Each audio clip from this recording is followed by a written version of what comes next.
Otra de las cosas importantes a conocer son las distocias dinámicas. Es importante saber cuando la contracción no está siendo totalmente eficaz, cuando la contracción no cumple con los criterios necesarios para que el trabajo de parto progrese, bien sea porque el triple gradiente no está ocurriendo como debe ser, o porque la intensidad, la duración o los otros parámetros de las contracciones no se están cumpliendo.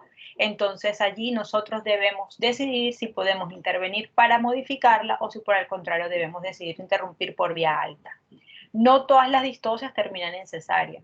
¿Okay? Muchas de estas distocias se pueden corregir y nos permite terminar un parto por vía vaginal. Tenemos también las distocias funiculares, entonces tenemos las distocias del canal óseo. Y lo importante entonces es conocer también las maniobras que vamos a utilizar cuando se nos presentan algunas de estas distocias que puedan ser modificables. Un ejemplo de esto, los fetos macrosómicos en presentación cefálica, podemos tener las distocias de hombro y debemos saber qué hacer, porque ya tenemos la cabeza afuera, el resto del cuerpo del bebé dentro de la pelvis materna, y cuáles son las maniobras que nosotros debemos conocer o aplicar para permitir la expulsión completa del resto del producto de la gestación. Estas maniobras son sumamente importantes porque puede ocurrir que si no hacemos un diagnóstico adecuado preparto sobre una macrosomía, o si tenemos una pelvis límite que tampoco fue diagnosticada, se nos puede presentar una distocia de hombros y podemos solventarla y de esta forma poder culminar el trabajo de parto por vía vaginal. Entonces, dicho esto de una forma muy general, vamos a dar inicio de la clase. Les recuerdo que la clase es a las 2 de la tarde, yo les doy 5 minutos adicionales para que ingresen, sin embargo no están ingresando de forma oportuna y yo paso la asistencia en cuanto inicia la clase. Entonces, recuerden que si no están presentes, pues les va quedando la asistencia que es por hora. Entonces, por favor, Socarrás, comienza, Steven, la clase. Ok, un momento.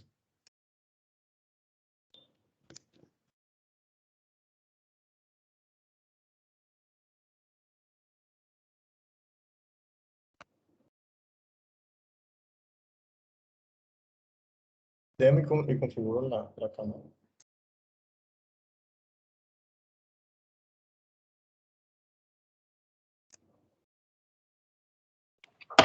Ya te podemos ver, así que puedes iniciar, por favor. ¿Pueden ver? Sí, señor. Bueno. Inicialmente hablamos del trabajo de parto anormal, en donde hablamos de un sinnúmero de condiciones en donde el trabajo de parto se va a llevar a cabo de manera complicada. Ciertas distocias van a poder causar como tal ciertos riesgos, ya sea para la madre o para el feto. Hablamos también de que estas condiciones pueden ser fetales a causa de la posición anatómica del feto, también de la madre. En este caso hablamos de la pelvis y el tipo de y las condiciones en que ésta se encuentre, y también de ciertos efectos potenciales que podrían de cierta manera complicar o presentar un tipo de distosia. Pasa la segunda diapositiva, por favor.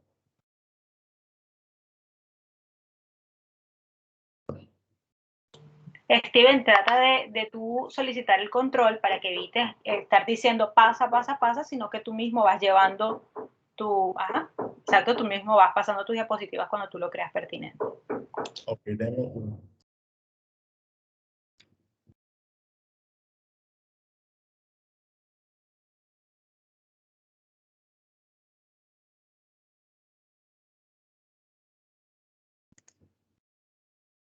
Bueno, hablamos como tal de variedades anormales en parto en presentación vértice. Hablamos que en determinadas ocasiones, en algunos partos, pueden producirse anomalías o desviaciones de la normalidad como tal.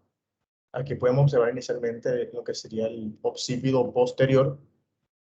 Como tal, en este mecanismo del parto normal, existe un encajamiento en la presentación. Puede realizarse en dos posiciones posteriores, ya sea en la parte occipito-ilíaca posterior o occipito-ilíaca derecha posterior.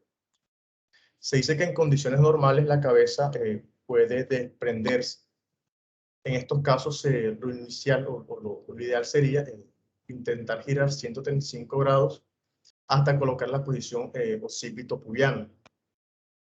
También se habla de que en otras ocasiones no se puede realizar así, sino que la cabeza simplemente se gira 45 grados, dirigiendo el occipucio hacia atrás, siendo así estos dos partos, ya sea occipito posterior o occipito sacro. Con respecto a la etiología, existen pues, diversos factores que pueden explicar esta mala evolución, ya sea de carácter fetal, en caso de que se trate de un feto pequeño, o existan como tal alteraciones en la conformación de la cabeza, ya sea de tipo dolicocefalia o brachiocefalia. Cuando hablamos de dolicocefalia, pues podemos entender que el cráneo tiende a tener una consistencia oval, tiende a estar muy alargado en sentido antero-posterior. Tal vez se habla de que el índice cefálico puede oscilar entre los 65 y 75, cuando normalmente es normal en valores cercanos a 80. Por otro lado, hablamos de brachicefalia cuando el cráneo es casi redondo, por ende un índice cefálico puede ser entre 82 y 85. Otros factores pueden ser ya mucho más maternos, ya sea alteraciones a nivel pélvico, estrecho inferior amplio, o una sínfisis muy amplia, un arco pubiano muy estrecho también.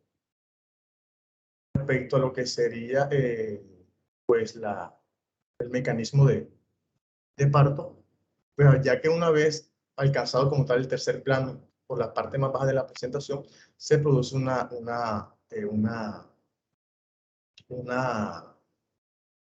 se produce una rotación como tal de la cabeza desde el occipito ilíaco izquierda posterior hacia la derecha posterior occipito sacro. Luego el brecma como tal se apoya debajo de la pubis y en ese momento pues todavía debe flexionarse aún más para que pueda asomarse por la vulva la fontanera menor. Luego así lentamente va a ir saliendo todo el occipucio hasta quedar la nuca un poco más comprimida en lo que sería la parte del perineo posterior. Luego de esto, pues la cabeza tiende a sufrir una pequeña deflexión y sale poco a poco hasta ya salir por completo hacia la parte exterior. Bueno, como tal en el parto, pues los hombros tienden a evolucionar normalmente como en cualquier otro tipo de parto. Sin embargo, con respecto a la evolución clínica, en estos casos el parto tiende a ser un poco más largo, dado que la expulsión tiende a ser un poco más complicada, un poco más difícil. Por ende, es muy usual que se presente más que todo la posibilidad de que puedan presentar como tal de desgarros. Por ende, se procede a lo que sería una episiotomía, que más que todo, pues, una pequeña incisión del tejido que está entre la vagina y el ano. O también el empleo de forceps. Con respecto a la posición transversa baja, se habla que en determinadas ocasiones, una vez efectuado como tal el encajamiento de la cabeza, se produce una falta de rotación interna de la misma. Por ende, el parto queda detenido durante un cierto tiempo con la cabeza en el suelo de la pelvis, ya sea pues principalmente en posición transversa. También se puede llegar a presentar una posición porque el diámetro como tal sagital de la cabeza se encajó por completo en el diámetro transverso, o por haber evolucionado en una posición posterior con una rotación solamente de 45 grados. También se dice que la causa de esta distosia puede residir a causa de debilidad en lo que sean las contracciones uterinas, también por anomalías en lo que sería la pelvis o factores propios del feto, ya sea una incapacidad de lo que sería la tensión como tal de la columna, más que todo se da en casos de fetos pequeños o fetos muertos. Respecto a la evolución de esta, pues, he comentado, el parto queda detenido, luego de que ya se observa, ya en este lapso nosotros debemos tener como tal la observación de esta posición y en este tiempo intentar pues llevar a cabo o tener en cuenta ciertas medidas. Es necesario y muy importante vigilar como tal las contracciones uterinas, controlar un eventual hipodinamia que también puede acentuar mucho más esta situación. También se puede recurrir a un tratamiento postural, es decir, colocar a la madre, colocar a la paciente, a la madre como tal, acostada hacia el lado en que se encuentra la frente del feto. Por último, también en casos ya muy puntuales sería necesario la extracción del feto mediante de forceps también. Con respecto a lo que serían los anticiclismos, asinclitismo, perdón. Estos asinclitismos se deben a flexiones laterales, y puntualmente a causa de lo que sería la columna cervical. Esto hace que una parte,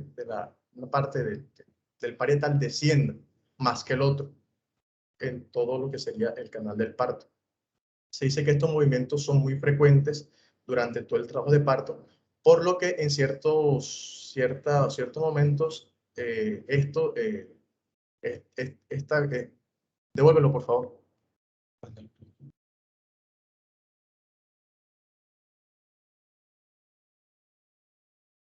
No encuentro cómo devolverla.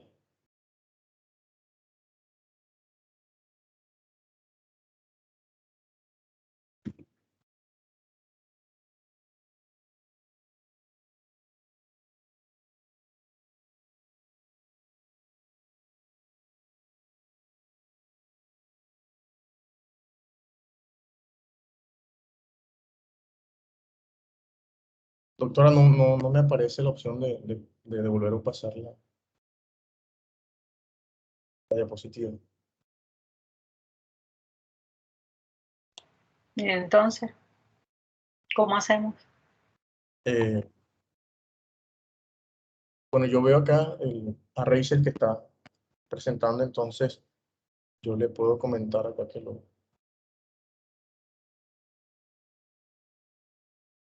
o sea, no sé si para yo comentarle a Rachel de que es la encargada de que pase. Devuélvela, por favor.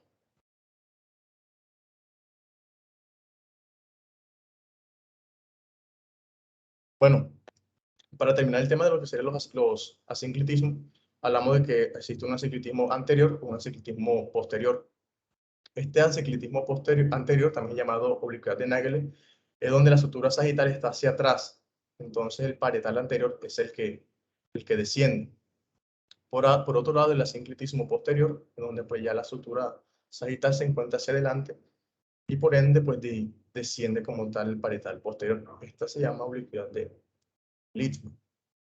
Por otro lado, también es de importancia y es provechoso bueno, como tal, estos asinclitismos se exageran cuando la pelvis es estrecha, lo cual es favorable para cierto parto, en este caso, la oblicuidad de Naegeli, más que la oblicuidad de Littmann.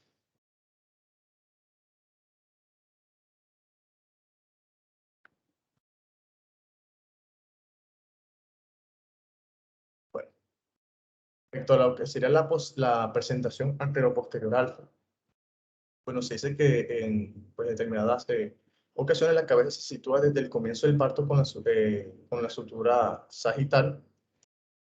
También, bueno, en el diámetro anteroposterior del estrecho superior.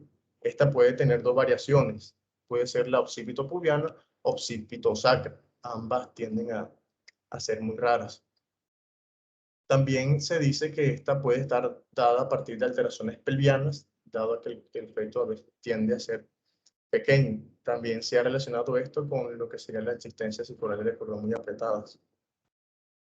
El parto tiende a ser muy complicado, sin embargo, existe ciertas circunstancias en el caso de una pelvis amplia y feto pequeño, en donde pues se pueda producir el descenso y pues llevar a cabo pues el procedimiento pues normal. Por otro lado, hablamos de la presentación de Roeder, que más que todo es una modalidad de parto en la que la cabeza se encuentra en flexión forzada desde mucho antes del encajamiento. Esto es muy común en pacientes, en madres con pelvis pequeñas y uniformemente reducidas.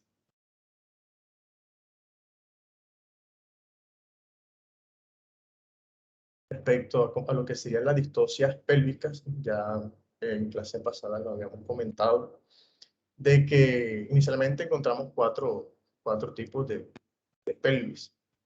Entonces, una de estas distocias que podemos encontrar, más que todo se debe a la condición anatómica que estas presentan y por ende, pues las distocias tienden a ser distintas.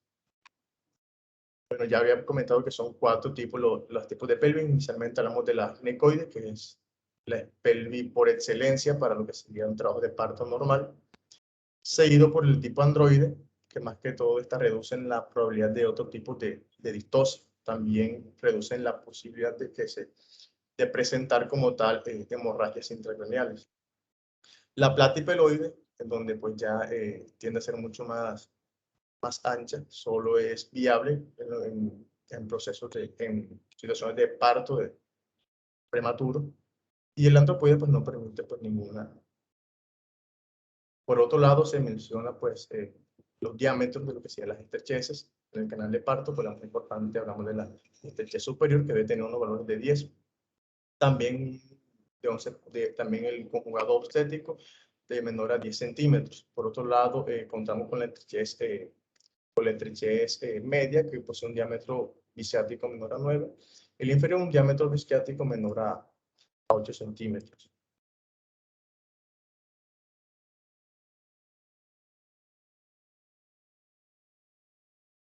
Las distocias de presentación. Hablamos de que estas distocias de presentación, bueno, acá podemos observar estas variantes en lo que sería la parte podálica y la presentación podálica y la presentación transversa. En la primera imagen podemos observar las variantes de esta presentación en nalgas completas, incompletas y nalgas francas. En la primera imagen podemos observar que los muslos están en contacto con el abdomen del feto y las piernas flexionadas. Por otro lado, en nalgas incompletas, una de las extremidades inferiores tiende a estar en contacto con el abdomen y una pierna flexionada. Más sin embargo, la otra tiende a estar hiperextendida. Y en las nalgas francas, ambas están en contacto de los muslos con el abdomen, más sin embargo, las piernas tienden a estar hiperextendidas. Entonces, siempre, pues, en cualquiera de estas 3 presentaciones hay un alto riesgo de distosia, ya sea a la altura de la cabeza, lo cual hace preciso, pues, es muy importante pensar en una cesárea electiva para finalizar como tal este proceso.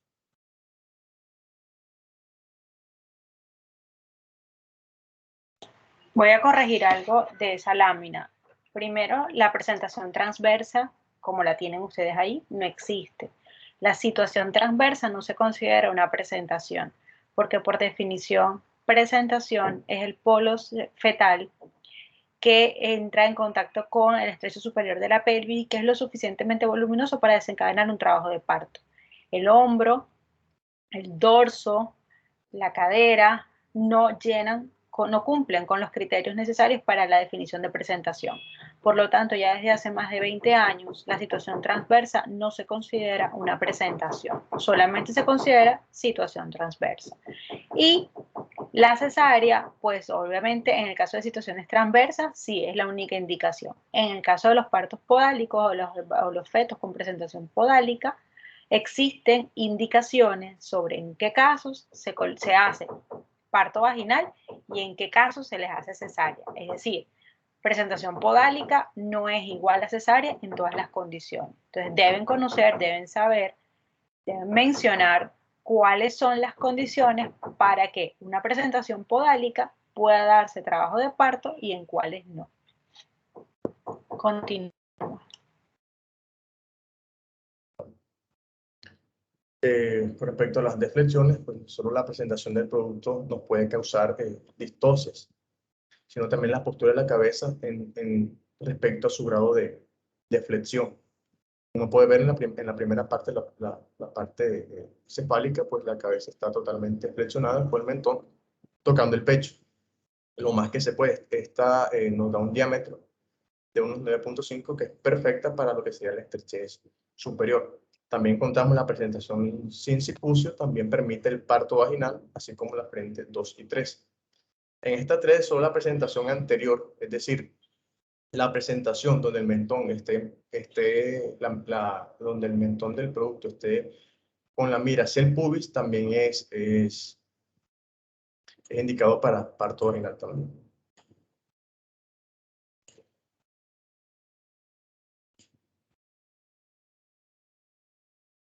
Ya, bueno, vamos a hablar ya como tal de las distocias. También se habla que esta es otra complicación al momento del parto, que más que todo esta se define como la tardanza de más de 40 segundos de salir los hombros después de la cabeza. También podemos observar también las imágenes de las maniobras que se realizan.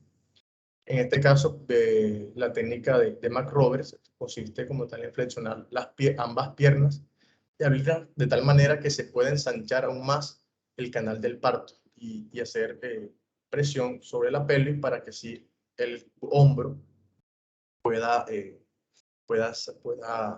que el hombro pueda salir como tal del pecho. Por otro lado, la maniobra de Wood ya requiere una internalización de la mano en la cual se busque la compresión de lo que sería la clavícula y los hombros como tal de despejar y lograr de que salga como tal el hombro. Por otro lado, encontramos la maniobra de Sabanelli, que más que todo trata de un reposicionamiento cefálico con el fin de que, estos movimientos sigan en conjunto a los movimientos normales del canal del parto, para posterior a esto realizar una cirugía, una cesárea.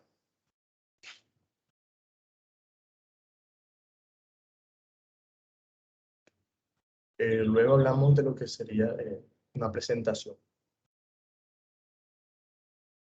Estas tienden a ser muy inusuales, representan casi hasta el 0,1% de todos los partos, en donde una o dos extremidades fetales entran simultáneamente en lo que sería todo el canal del parto, todo este canal pelviano. Se dice que lo más común es el cefálico mano, seguido del nalgas mano y cabeza, brazo, pie.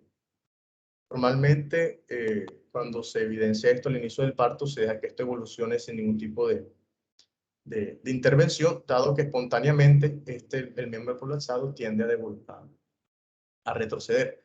Más sin embargo, a medida de que progresa el parto y se evidencia como tal este movimiento, lo que se procede a reducir como tal el brazo prolapsado sin muchos esfuerzos, ya que normalmente la presencia de esta no genera ningún tipo de dificultades, a menos de que la pelvis en estos casos tiende a ser muy estrecha, ya puede estar acompañada de trauma fetal, prolapso de cordón, entre otros.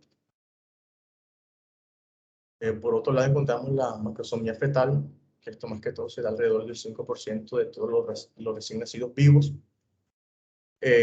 lo cual se denomina pues macrosómicos. Este feto macrosómico, pues, por su mayor volumen, tienden a causar pues distocia hacia el techo superior al no permitir como tal el descenso y el encajamiento, o en el estrecho inferior, dando origen a lo que sería la distocia de los hombros.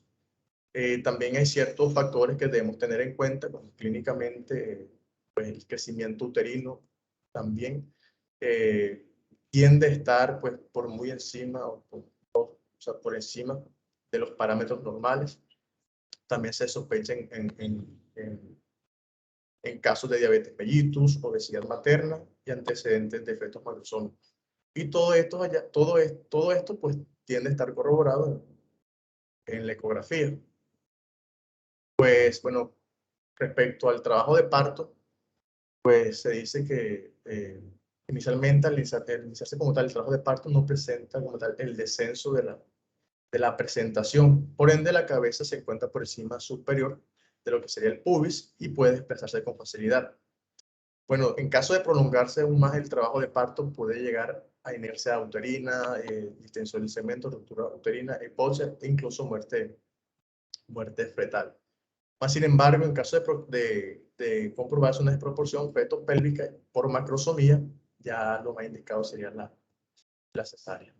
Otra presentación importante sería el caso de parto múltiple, que generalmente no suele causar problemas, pero más sin embargo no están exentos de algún tipo de complicación. En este caso podemos hablar de colisión, enganche en el estrecho superior, y bueno, y en el caso de gemelos unidos y siameses, el estudio se hace por ecografía y el nacimiento debe darse a partir de, o sea, por medio de cesárea.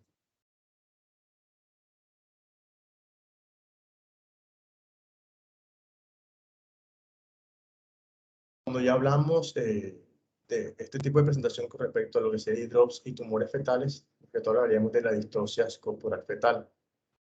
Esto más que todo se da en casos de una patología fetal ocasionada por un tipo de distocias absolutas, entre ellos puede considerarse hidropsia fetal y tumores fetales. Cuando hablamos de hidropsia fetal, en este caso, ya sea ocasionadas por problemas de tipo inmunológico, en este caso hidropsia inmuno o no inmuno, a presentar dificultad para la extracción como tal del abdomen fetal, produciéndose un atrapamiento del feto. En este caso, el tratamiento es la operación cesárea. Por otro lado, hablamos de tumores fetales, que esta sería otra causa de distosia absoluta. En este caso, resaltamos el tumor de Willow, prostosis.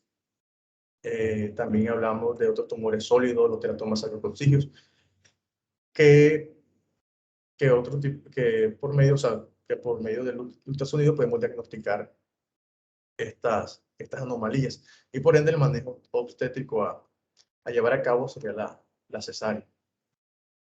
Por otro lado, la hidrocefalia, en este caso la hidrocefalia congénita, pues ya sabemos que es cúmulo de líquido en lo que sería el espacio ventricular, en el espacio subaracnoideos, en donde pues se ha demostrado factores genéticos, sea por infecciones virales, también por, por aspectos congénitos, en donde pues esta tiende a estar asociada a otro tipo de anomalías. En este caso se presenta, pues, está presentado con cefalocele, quistes aracnoideos, agesia del cuerpo calloso. También es importante resaltar el, la hidrocefalia como tal en caso de que presente o no macrosomías. Se dice que situaciones en donde donde el feto pues, presenta hidrocefalia, sin macrosomías, el parto se puede permitir, pero más sin embargo, más sin embargo se puede proceder a la cesárea en caso de que el feto, aparte de que presente hidrocefalia, sea macrocefálico. Entonces, en estos casos es indicado como tal la cesárea.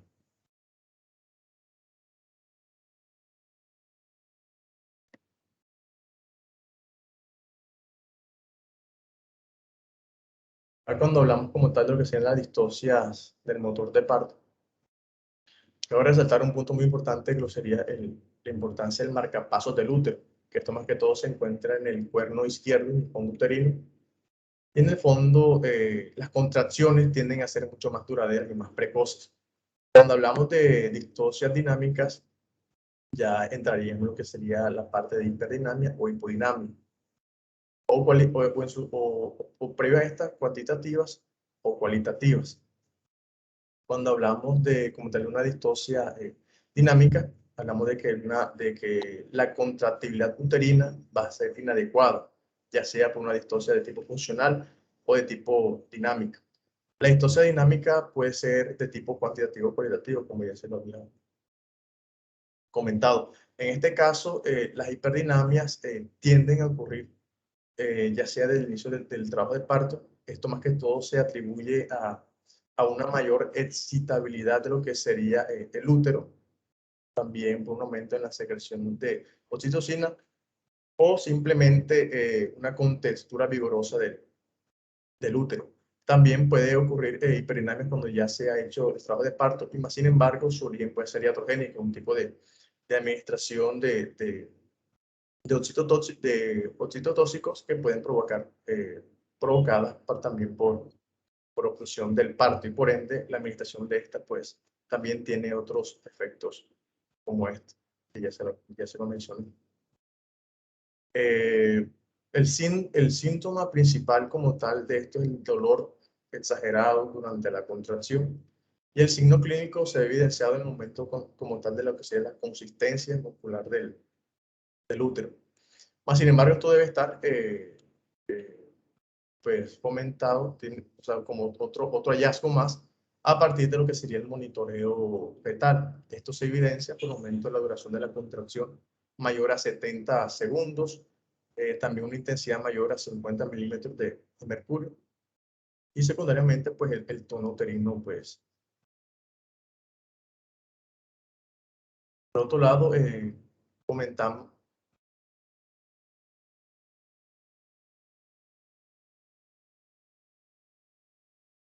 el tratamiento como tal de estas hiperdinamias debe ser etiológico, identificar la causa, si existe algún tipo de obstrucción previa que lo haya provocado.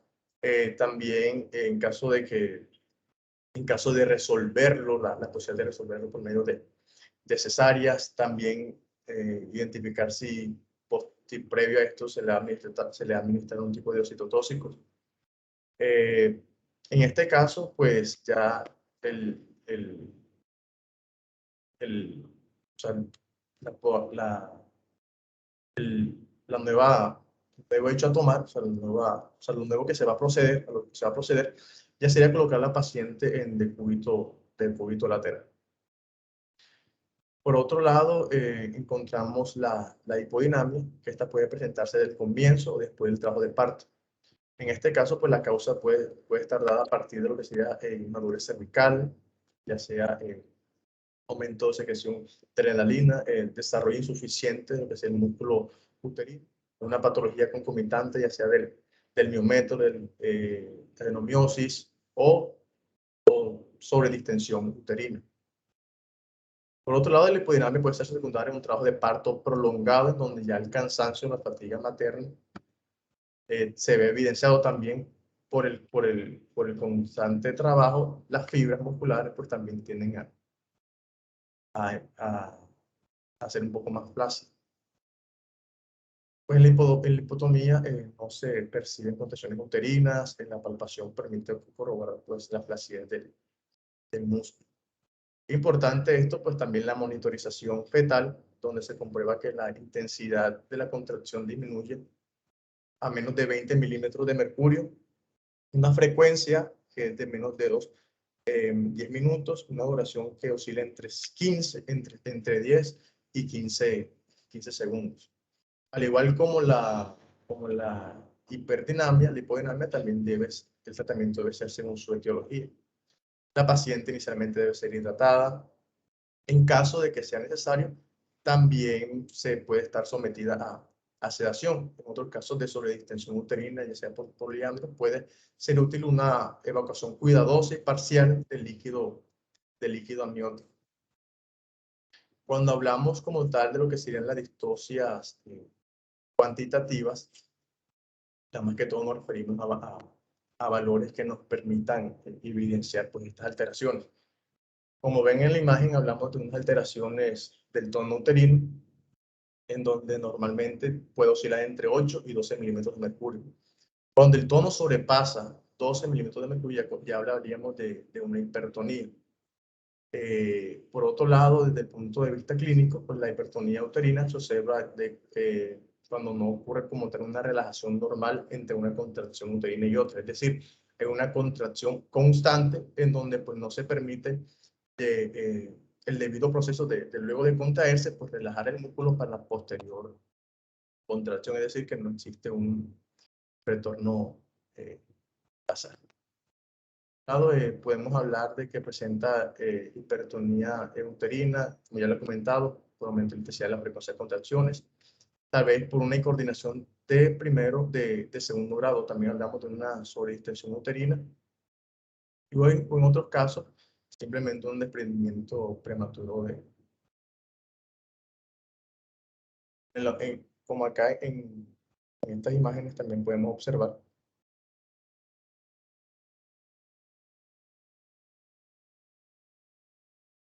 Bueno, acá podemos observar como tal las alteraciones respecto a la intensidad uterina, menor a 20 milímetros de mercurio, ya hablamos de un grupo sistólico, y mayor a 50 milímetros de mercurio, hipersistólico. Por otro lado, la alteración de frecuencia uterina menor a 2 contracciones en 10 minutos, hablaremos de bradisistolia, y mayor a 5 contracciones en 10 minutos, podríamos hablar de taquisistolia. Con respecto a la parte cualitativa, ya entraría en conjunto. Disculpa. Si yo tengo una paciente con diagnóstico de hiperdinamia, ¿qué debo hacer? O sea, dame el manejo súper concreto, así debo hacer esto, esto, esto, esto y esto. Y lo mismo si tengo una paciente con hipodinamia, ¿qué tengo que hacer? Debo hacer esto, esto, esto, esto, esto. O sea, como que quede bien esquematizado y bien claro el manejo, que fue una de las cosas que le sugerí, que tenían que hablar bien del manejo de cada una de estas condiciones, porque son distocias muy comunes. Entonces, así como bien puntual, cómo se hace el manejo de tanto de la disminución como del aumento de la dinámica uterina. Bueno, cuando hablamos como tal de la hipodinamia, como ya lo he comentado, el manejo tiende a ser etiológico. Inicialmente la paciente debe estar hidratada, también se da en el caso. Por otro lado, también se procede a lo que sería la administración de oxitocina o medicamentos que induzcan como tal eh, las contracciones o que aumenten como tal las contracciones uterinas. En el caso de... ¿Cómo se hace esa administración de oxitocina? ¿Cómo? ¿Cómo se hace la administración de oxitocina? Eso es a lo que me refiero con el manejo específico. O sea, ya ustedes deben aprender en ginecología cómo se hace el manejo con oxitocina, cuáles son los uterotónicos que se van a dar, o sea, qué medicamentos voy a utilizar yo para promover y en qué dosis, y qué medicamentos voy a usar para bloquearlas y en qué dosis. Porque la idea es que ya que están viendo distocias, ustedes no vuelven a ver distocias en ginecología, este es el tema de distocias. Entonces hoy tienen que aprender a hacer esos manejos. A eso es a lo que me refería en el correo cuando les dije, ojo que tienen que colocar el manejo de cada una de las condiciones. No es solamente que yo te diga, bueno, debes utilizar algo para el dolor. Ustedes me dirán, ah, doctora, pero ¿qué usamos? ¿Cómo lo vamos a usar? ¿Sí? Así se debe estudiar. Así se deben estudiar todos los temas, ¿no? Cuando yo veo que el manejo es dar analgésico, ok, pero ¿qué analgésico le voy a dar? ¿A qué dosis? ¿Con qué intervalo? O sea, ¿cómo lo voy a resolver? Porque si yo tengo a la paciente al lado, señora, yo le voy a dar un analgésico, yo, pero hasta ahí llegué porque no me sé ni el medicamento, ni la dosis, ni cómo lo voy a hacer.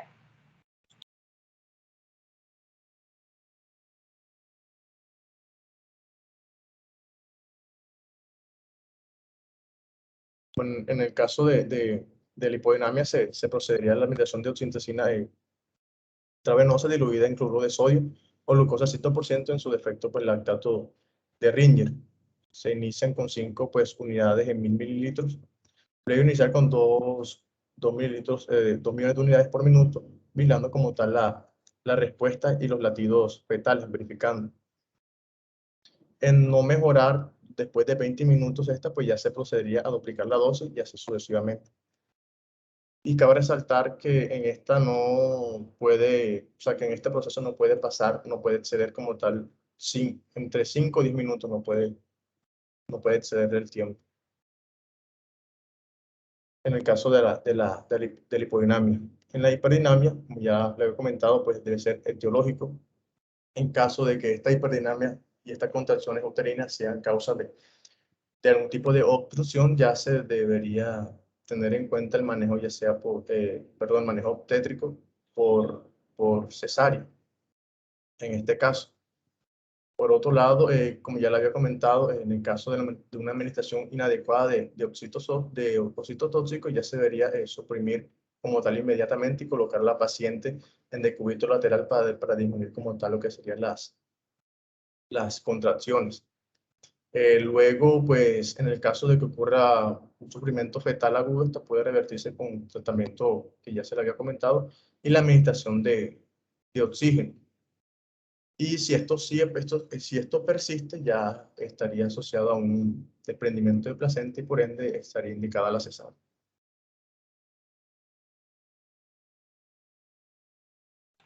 Continúa, yo les aclaro al final.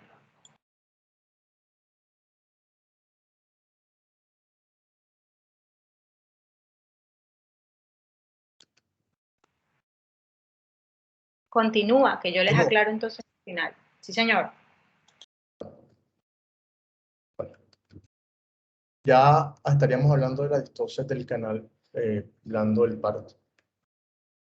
Estas distocias del canal blando del parto tienen un origen como tal lo que sean los núcleos aponeuróticos, que esta pues entra en contacto con el polo fetal durante el trabajo de parto y en orden descendente según su ubicación anatómica pueden ser de anexo del cuerpo uterino, del cuello uterino, vaginas, vulvas o perineo. Entonces estas distocias pueden contarse de la parte más ascendente hacia la parte más descendente.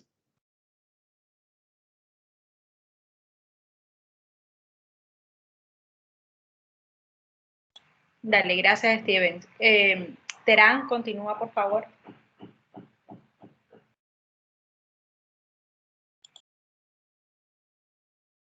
Buenas tardes, doctora, ¿me escucha? Sí, señor, claro y fuerte.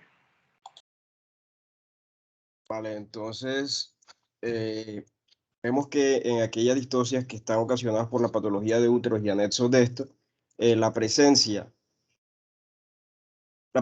previa de miomas uterinos, por lo menos, o lo que sería quistes ováricos, pueden provocar lo que es un atrapamiento en la pelvis menor, ocasionando así una obstrucción mecánica en el canal del parto. Esto va a resaltar la posibilidad de que ocurra una posible ruptura de un quiste ovárico, por lo que es importante hacer la ecografía para su identificación y la posterior conducta respecto a realizar cesárea o continuar con el parto, dependiendo del estado de esta anomalía presente en este sitio anatómico. Siguiente, permítame tomar el control, un momento.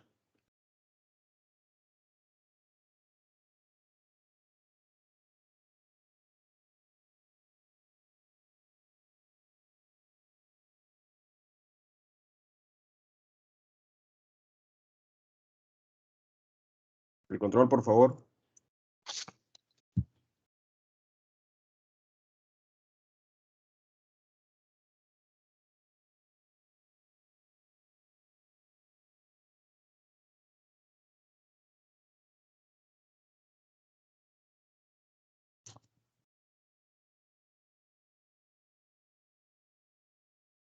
Okay.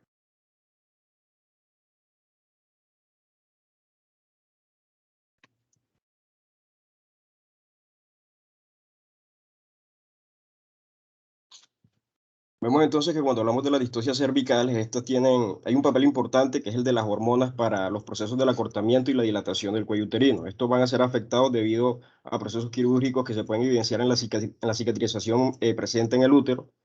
Por otro lado, también el edema de cuello uterino a causa de maniobras traumáticas puede ocasionar una distocia en este sitio. También puede ser por presión persistente en la presentación fetal, en desproporción fetal o pélvica, lo cual altera lo que es el borramiento y la dilatación. En cuanto a las distocias vaginales y vulvares, en este caso, en el caso de cirugías previas, estas pueden provocar una distorsión de los tejidos y posibilidad de que la enfermedad reaparezca, de lo que se haya corregido, puede ser. Respecto a quistes de lo que es los quistes de Gardner, se pueden extender hasta las zonas altas de la vagina, provocando obstrucción durante el trabajo de parto. Y en algunos casos, la condilomatosis o las condilomatosis vulvovaginales perineales pueden desgarrarse, ocasionando hemorragias severas al momento del parto. Cuando se dan anomalías de nexos, un momento, anomalías de anexos ovulares, en el caso de lo que es la brevedad del cordón, que impide el descenso de la presentación del feto, del producto, puede provocar un desprendimiento placentario. Entonces se sospecha cuando hay signos de anoxia fetal, como bradicardia o arritmias fetales, falta de encajamiento, dolor uterino localizado por parte de la madre, o por otro lado vesicular del cordón se sospecha cuando hay desaceleraciones en el monitoreo fetal que se le hace al producto. Cuando la presentación no desciende, y por medio de la ecografía también se puede diagnosticar este tipo de anomalía. En cuanto a las que se deben por alteraciones de la placenta, tenemos que la placenta previa va a ser cuando ésta esté implantada de manera total. Dígame, Doc. Y no van a profundizar un poquito más sobre lo que acabas de mencionar. La diapositiva Sobre anterior. las funiculares, sí, claro. O sea, el manejo, qué es lo que voy a ver en el monitoreo, cómo hago el diagnóstico, qué voy a hacer con esa paciente. No, Porque estás leyendo la diapositiva, pero necesito que me amplíes más la información, no solamente leer la diapositiva.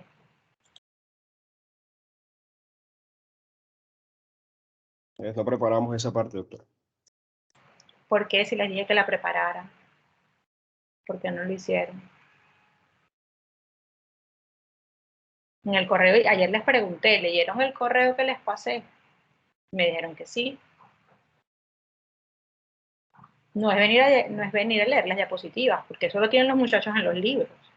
Es ampliarle la información a ellos. Para eso son el grupo expositor, para que amplíen la información y den los tips de qué voy a hacer yo. Si tengo una paciente, por lo menos, devuélvele la lámina un momentico. Un momento. Ajá. Brevedad del cordón, no voy a ver descenso. ¿Cómo hago yo desprendimiento de la placenta? ¿Cómo sospecho yo un desprendimiento de placenta? ¿Qué voy a tener en esa paciente para sospechar un desprendimiento de placenta? ¿Cuáles son los signos de anoxia que voy a encontrar? ¿Cuáles son los hallazgos en la monitoreo fetal? La ecografía obviamente me va a reportar una circular de cordón, pero en el monitoreo fetal, ¿qué me va a decir que hay un problema, que hay una distosia funicular o distosia de cordón umbilical? ¿Qué debo ver? ¿Qué voy a hacer con esa paciente si yo estoy viendo esto? Ah, mira, ven acá en el monitoreo me está presentando esto, entonces yo tengo que hacer esto con la paciente. Si eso persiste, entonces, ¿qué voy a hacer yo con mi paciente? Resolver la distosia.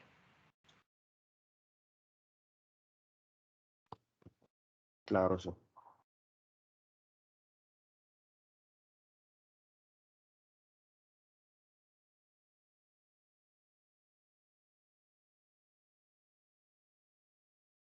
¿Ninguno del grupo está preparado para explicar esa parte?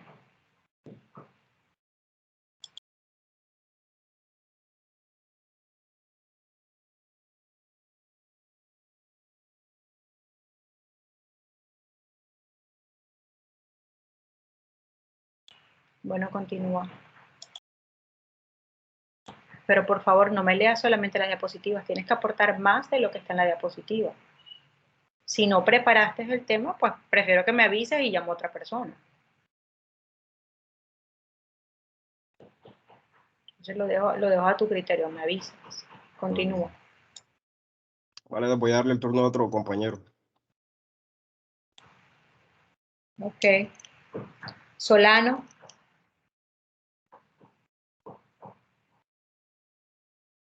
Doctora, de un momentico, configuro la cámara. Dale.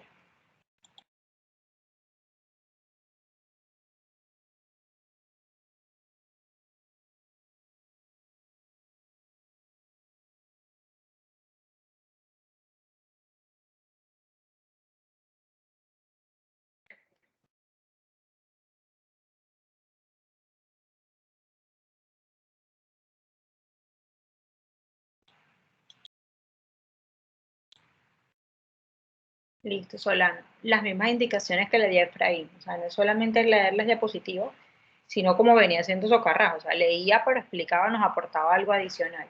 ¿Ok? Y explicar, profundizar un poco más en el tema, en la conducta que voy a hacer con el paciente. Voy a hacer esto, otro. Listo, adelante. De momento.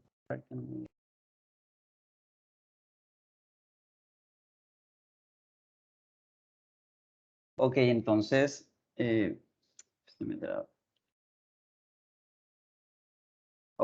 para retomar lo que estaban comentando mis anteriores compañeros, digamos que nosotros, frente a esta temática que se hace un poco extensa, nosotros debemos resaltar o por lo menos distinguir unos puntos que deben ser bastante específicos y que deben ser de comprensión, por supuesto, de todo el auditorio. Ahora, de la misma manera, disculpe que se está pasando las diapositivas. Ok, ¿cuáles son los puntos importantes? Desde el punto de vista obstétrico, es muy importante que el auditorio tenga en cuenta que la palabra distosia, por definición, hace referencia cuando el parto procede o sucede de una manera normal o difícil. Eso es muy importante porque es que recuerden que en clases anteriores estábamos comentando el proceso de parto normal y que eso por lo menos involucraba tres aspectos básicos. Involucraba el continente, es decir, la pelvis, involucraba el contenido, es decir, el producto, e involucraba el motor del parto, es decir, las contracciones uterinas, o sea, la misma dinámica uterina. Entonces, ¿qué es importante saber de esto? Que si se produce una alteración, por lo menos en uno de estos tres mecanismos, es ahí donde nosotros vamos a hablar de distosia. Y esto es muy importante porque es que todo esto involucra un riesgo desde el punto de vista materno-fetal. La etiología es muy variada, como estaban comentando los compañeros, es decir, no hay ni una, ni dos, ni tres, ni cuatro causas. Son muy variadas. Podemos tener distocias por anomalías a nivel de la presentación o de la estática fetal que estaba comentando el compañero Stevens.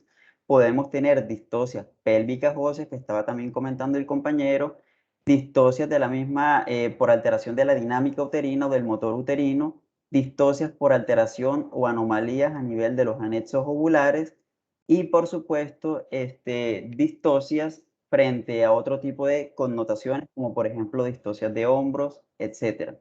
Entonces, digamos que resaltando y aprovechando el tiempo, vamos a mencionar unos puntos bastante específicos y complementar lo que decía el compañero al inicio de la presentación.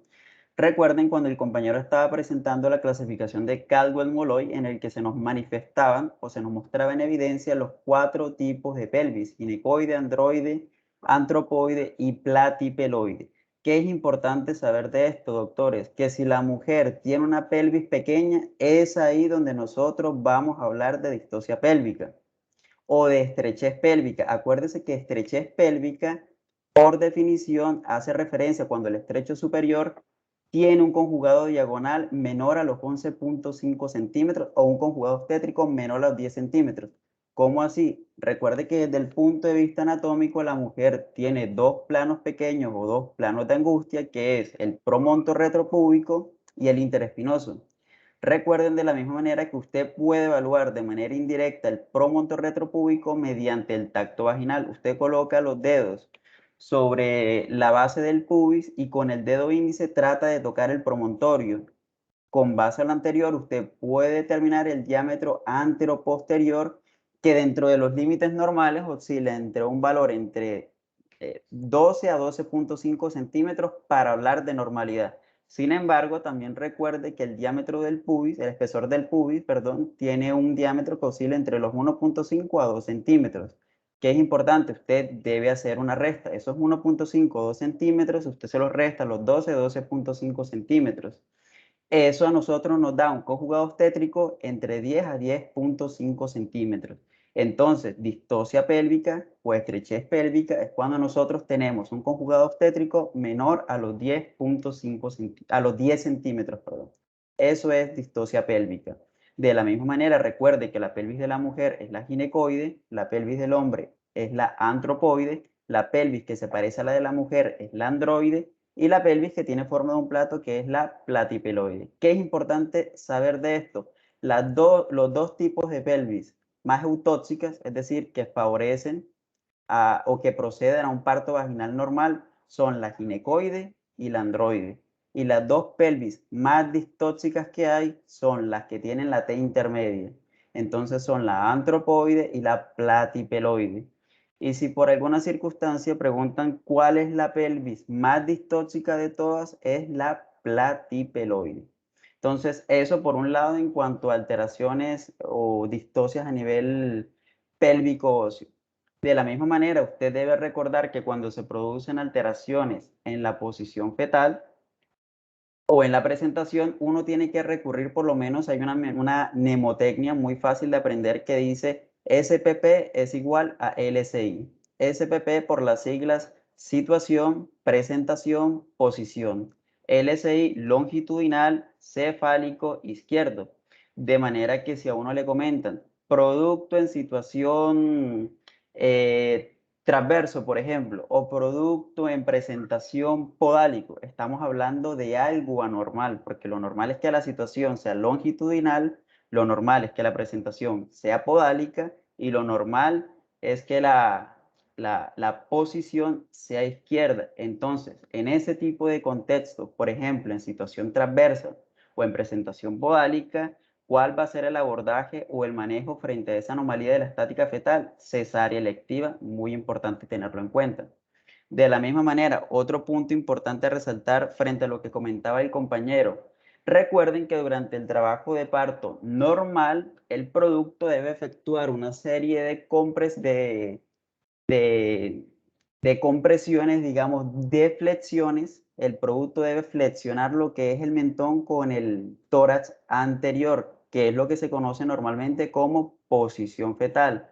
Eso hace que el diámetro cefalopélvico de la pelvis sea el más pequeño posible. Ahora, ¿qué sucede entonces cuando el producto no logra flexionar el mentón hacia el tórax anterior? Es ahí donde nosotros vamos a hablar de deflexiones. Y esto es muy importante porque existen 3 grados de deflexiones y con base a la deflexión que se esté presentando, nosotros vamos a tomar un abordaje pertinente. Listo, entonces tenemos 3 grados, grado 1 o sinciputio, grado 2 o de cara y grado 3 o de frente. Recuerden también que desde el punto de vista del parto normal cefálico en presentación de vértices, si nosotros hacemos un tacto, ¿qué le vamos a tocar a ese producto? ¿La fontanela anterior o la fontanela posterior? Le vamos a tocar la fontanela posterior, o sea, le vamos a tocar el occipucio. Entonces, ese producto va a expresar el diámetro suboccipito bregmático. Muy importante, eso es lo normal. Pero si por el contrario nosotros realizamos un tacto y lo que le tocamos a ese producto no es la fontanela posterior, sino la fontanela anterior, es decir, acuérdese que en la fontanela anterior se encuentra el bregma, que es un punto craniométrico que conecta la sutura sagital con la coronal. Si nosotros tocamos eso, lo primero que tenemos que entender es que ese producto va a estar en un grado, perdón, de deflexión tipo 1, es decir, el mentón no va a ir acorde a esa posición fetal. El mentón no se va a flexionar adecuadamente, pero tampoco es tan extenso o tan abierto. Entonces es un grado de flexión tipo 1. Si por el contrario nosotros hacemos el tacto y no tocamos ni fontanela posterior, ni tocamos fontanela anterior, sino que le tocamos la punta de la nariz al producto o en su defecto la glabela, estamos ante un producto con un grado de flexión mucho mayor, con un grado de extensión mucho mayor y correspondería a un grado de flexión tipo 2, o sea, de frente.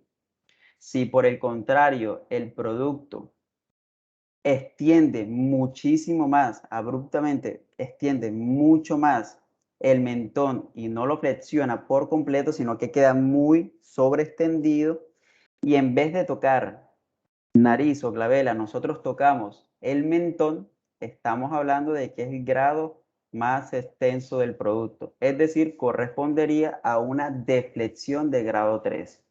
Entonces, conclusión, nosotros hablamos de deflexión cuando el producto no flexiona adecuadamente hacia región de tórax anterior. Listo. ¿Qué es lo importante de esto? Una vez que ya comprendemos esto, tenemos que saber qué tipo de situación es la que debe llevar ese producto. O sea, cuál va a ser el abordaje o el manejo. ¿A cuál de esos productos o a cuál de esos grados de deflexión debe ir sí o sí a cesárea? La respuesta es el que debe ir sí o sí a cesárea es el grado de frente, o sea, el grado 2. Es el que sí o sí debe ir a cesárea. Y también podría ser el grado 3. Sin embargo, recuerde que el producto puede expresar 2 tipos de caras, cara anterior y cara posterior. La cara anterior es la que expresa el diámetro hacia el pubis, o sea, la cara está conforme hacia el pubis y la cara posterior está hacia el sacro. Entonces, la cara posterior que se encuentra adyacente al sacro no permite un parto vaginal. En ese contexto, entonces, los 2 grados de deflexión que deberían ir a cesárea son el grado 2 de frente y el grado 3, pero cuando está en cara posterior. Bueno, continuando lo que mencionaba también el doctor Steven, cuando se produce las alteraciones en cuanto al motor del parto, recuerden que el motor del parto hace referencia a las contracciones uterinas, a la dinámica uterina. Entonces, cuando nosotros hablamos de distocia del motor de parto o alteración de la contracción o de la dinámica uterina, cuando se produce una alteración o en tono, o en frecuencia, o en intensidad. Recuerde que el tono normal del producto varía entre 8 a 12 milímetros de mercurio, menor a 8 hipotónico, mayor a 12 hipertónico. ¿Esto involucra un problema? Por supuesto que sí, porque es que todas estas características van a favorecer en su alteración, por supuesto, de distosia del motor del parto, a que haya, 1, un parto prolongado, a que haya sufrimiento materno y 3, predispone al riesgo de infecciones, así como a sobredistensión uterina. De la misma manera, recuerde que así como el corazón posee un sistema de marcapasos, que es el que favorece la despolarización del músculo, de las fibras musculares para efectuar el proceso de contracción muscular, el útero también lo posee. Anatómicamente, el marcapasos del útero se encuentra ubicado en el fondo del cuerno izquierdo del mismo. Ahí es donde está ubicado el marcapasos. Recuerde que ahí es donde nosotros hablamos de triple gradiente conservado. ¿Qué quiere decir eso? Que en el fondo del útero las contracciones, ¿verdad?, deben ser más duraderas, más intensas y más precoces. Debe ir en sentido adyacente a todas las demás estructuras e ir disminuyendo en intensidad. Nosotros podemos determinar alteraciones o distosis en el motor del parto desde el punto de vista clínico como diagnóstico, es decir, nosotros podemos utilizar la cardiotocografía como método diagnóstico para poder evidenciar todas estas normalidades, pero también la podemos evidenciar desde un punto de vista clínico. Usted toma su mano, ¿verdad? La coloca sobre el fondo uterino y la otra sobre el cuello.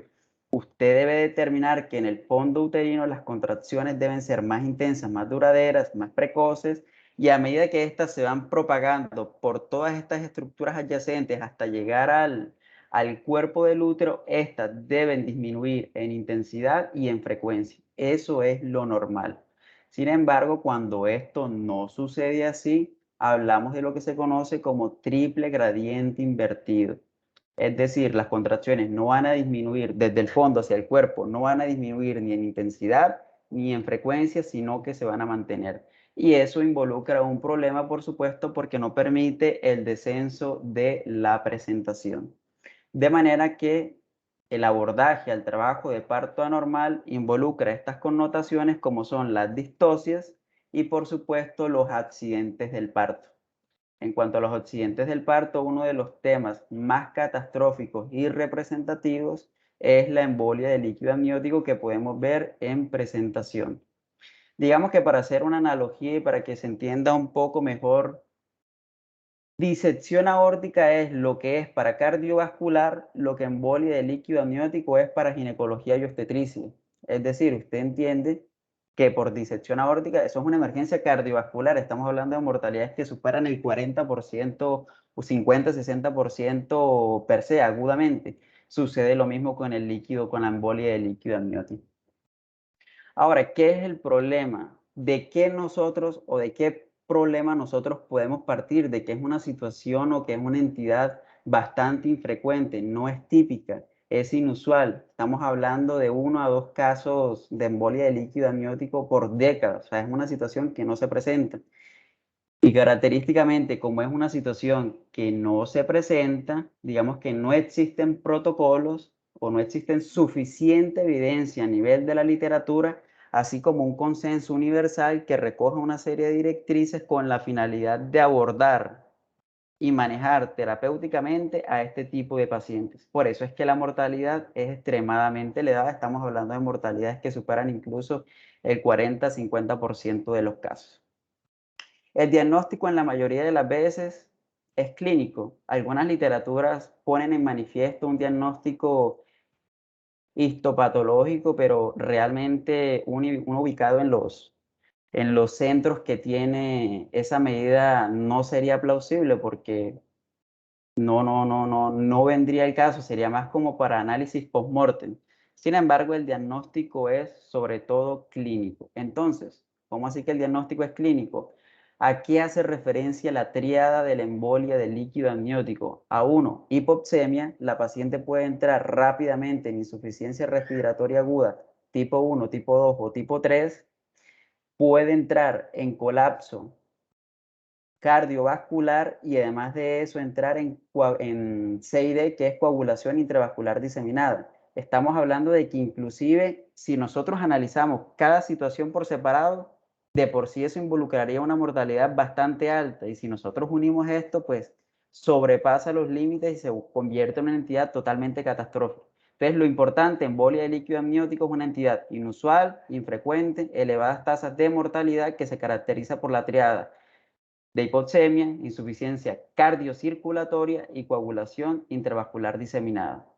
Los factores de riesgo, como ustedes pueden evidenciar en esta imagen que está acá, ustedes se van a dar cuenta de que si analizamos desde el punto de vista estadístico el riesgo relativo, ¿verdad? El riesgo relativo le dice a usted si esos factores de riesgo que le está mostrando se correlacionan desde un punto de vista estadístico positivamente, es decir, si son estadísticamente significativos. Un riesgo relativo de 1 o menor le dice a usted que ese factor de riesgo no es estadísticamente significativo para ese cuadro que estamos analizando. Sin embargo, existen factores de riesgo derivados maternos y factores de riesgo a nivel del embarazo. Maternos como cuál, si nosotros observamos el riesgo relativo, el que tendría por lo menos una relación estadística significativa serían dos: las mujeres mayores o iguales a 35 años y las multíparas. Y desde el punto de vista de los factores involucrados a nivel del embarazo per se, estaría cesáreas previas, trastornos hipertensivos del embarazo y ruptura prematura de membranas. No hay una correlación fisiopatológica de este tipo de factores de riesgo, pero digamos que lo que más se encuentra anonadado o circunscrito a este tipo de características son la placenta previa, perdón, la ruptura prematura de membranas y los trastornos hipertensivos del embarazo. Recuerde que cuando veamos la fisiopatología, la placenta expresa factores protrombóticos, como son la trombina 3, y además de eso expresa el factor tisular. Entonces, ante ese tipo de situaciones se puede generar un efecto procoagulante a nivel sistémico responsable de las manifestaciones o de las características clínicas de esa paciente. Entonces, como les venía mencionando, la fisiopatología y la presentación clínica, en cuanto a la fisiopatología, está basado según los posibles factores de riesgo que pueda tener esa paciente. El más estudiado y el más conocido en la literatura que nos reporta es la ruptura prematura de membranas. Como les estaba mencionando, esta expresa un sinnúmero de mediadores proinflamatorios como la interleucina 1, 6, 12, 18, entre otros, factor de necrosis tumoral alfa, beta, etcétera, lo cual por un lado está creando un ambiente proinflamatorio y por el otro lado esa ruptura placentaria está exponiendo hacia circulación o está liberando hacia circulación factor tisular y activación de la cascada de coagulación. Eso crea un ambiente netamente proinflamatorio, aumentando las resistencias vasculares y en mayor medida todos estos sistemas procoagulantes y proinflamatorios se asocian a vasoconstricción endotelial a nivel de las arterias coronarias, por lo cual el colapso circulatorio que puede estar evidenciado en este tipo de pacientes puede estar circunscrito a un posible debut, un síndrome coronario agudo que debute o que progrese hacia un shock cardiogénico. Entonces, lo que se tiene determinado es eso: el mismo sistema procoagulante a nivel cardiovascular genera una vasoconstricción, genera un síndrome coronario agudo, un infarto agudo del miocardio tipo 2, eso lleva a un shock cardiogénico y un colapso circulatorio inminente en ese tipo de pacientes. De la misma manera, es muy frecuente en este tipo de pacientes el edema pulmonar agudo por el mismo shock cardiogénico, aumento de las resistencias vasculares pulmonares, lo cual puede explicar la hipertensión pulmonar y per se la falla ventricular derecha, y además de eso, también otro tipo de características, lo cual es muy significativo, por ejemplo, disnea, lesión renal aguda, las manifestaciones hemodinámicas de hipotensión, entre otros. Entonces, si usted le dice, esa paciente entró en un colapso circulatorio, uno ya va pensando en cuáles van a ser los posibles signos o evidencia que va a manifestar esa paciente. Signo de bajo gasto, por supuesto. En cuanto al diagnóstico, como les estaba comentando anteriormente, pues los scores reportados en la literatura no son tan estadísticamente significativos, de manera que no existe un consenso universal que nos permita decir estos criterios están validados y son 100% confiables para llegar al diagnóstico de una embolia del líquido amniótico. Los europeos han tratado de definir ciertos criterios diagnósticos, los japoneses han tratado de definir ciertos criterios diagnósticos, pero sin embargo no se aproximan o no se correlacionan de una manera positiva a este cuadro. Sin embargo, recientemente el estudio y el grupo del Dr. Clark y colaboradores dejó en evidencia una serie de criterios diagnósticos que son muy bien acogidos por la Sociedad Europea Materno-Fetal y que involucran, si ustedes se dan cuenta aquí donde dice Clark Criteria, los criterios de Clark que incluyen arresto cardiopulmonar, o sea, colapso circulatorio, compromiso respiratorio, o sea, hipoxemia con insuficiencia respiratoria aguda y coagulación intravascular diseminada. Sin embargo, tenemos dos panoramas con dos problemas distintos. Si bien los criterios de Clark son los más aceptados, usted se va a dar cuenta de que sí o sí, según ellos, para diagnosticar embolia de líquido amniótico, la paciente tiene que estar en CID. Pero surge la pregunta entonces, hay muchos reportes en la literatura en el que pacientes se sospecha la embolia de líquido amniótico porque tiene colapso cardiocirculatorio y además de eso tiene hipoxemia o una franca insuficiencia respiratoria aguda, pero aún no ha hecho manifiesto la coagulación intravascular diseminada. Algunos autores asocian a esta CID como una fase tardía de la presentación o del cuadro en evolución. Por lo tanto, surge la pregunta, ¿los criterios de Clark sí incluyen por sí mismos evidencia de CID? Pero ¿qué pasa? ¿Y si mi paciente aún no tiene CID? Puede tener insuficiencia cardiocirculatoria y además de eso también puede tener insuficiencia respiratoria aguda, puede tener hipoxemia manifiesta en una tira de gases arteriales, la paciente puede tener disociación toracoabdominal, pero no tiene CID.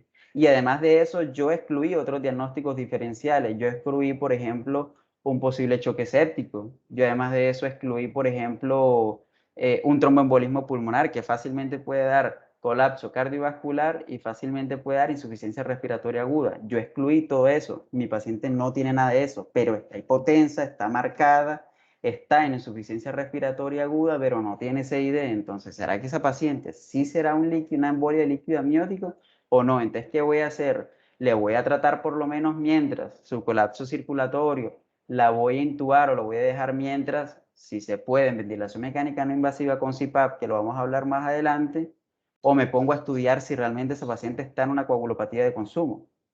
Con base a esto, el mismo grupo de Clark y colaboradores estableció esta propuesta como una estrategia de detección temprana para pacientes que posiblemente puedan cursar con una coagulación intravascular diseminada, pero que no la tienen en el momento, pero que tiene la posibilidad de desarrollarlo a medida que evolucione el cuadro. Entonces ellos dicen, usted no espera que la paciente mediante los paraclínicos haga evidente una coagulación intravascular. Usted hágale esto y si esto sale positivo, trátela.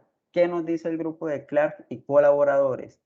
Ellos validaron una propuesta muy interesante y es que ellos les dicen a uno, usted primero y rápidamente a esa paciente, usted pídale un hemoleucograma, pídale un dímero D y pídale un fibrinógeno a esa paciente.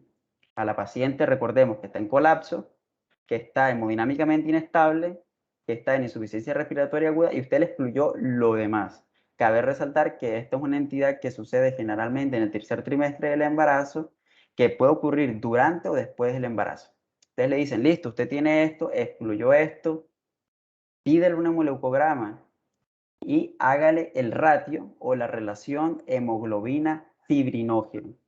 Si usted al dividir la relación hemoglobina sobre fibrinógeno, eso le da un resultado mayor o igual a 100, la probabilidad de que esa paciente le haga una coagulopatía de consumo va a ser bastante alta. Trátela, no va a haber ningún problema. Dele plasma fresco congelado, dele crioprecipitados a ese tipo de pacientes. Por el contrario, a esa paciente usted le dio una relación hemoglobina-fibrinógeno menor a 100, te dice, entonces, ¿será que no la trato? Clark le dice, espérese ahí, pídale fibrinógeno. Si el fibrinógeno está menor a 1.5, trátelo de la misma manera como si tuviera un ratio de hemoglobina fibrinógeno mayor o igual a 100. Dele crioprecipitados o dele plasma fresco congelado. Ahora, eso en cuanto a la utilidad. Por el contrario, el mismo grupo de Clark y colaboradores le dicen, pídale ese dímero D a su paciente. Recuerden que el dímero D es un estado que le involucra a usted el mecanismo de fibrinólisis intravascular. Por lo menos si usted tiene un dímero D, perdón, mayor o igual a 40 microgramos por mililitro, es una paciente que posiblemente esté en un estado hiperfibrinolítico. Entonces el grupo le dice, listo, le pidió dímero D, está mayor o igual a 40, dele ácido tranexámico porque esa paciente intravascularmente está en un estado hiperfibrinolítico per se.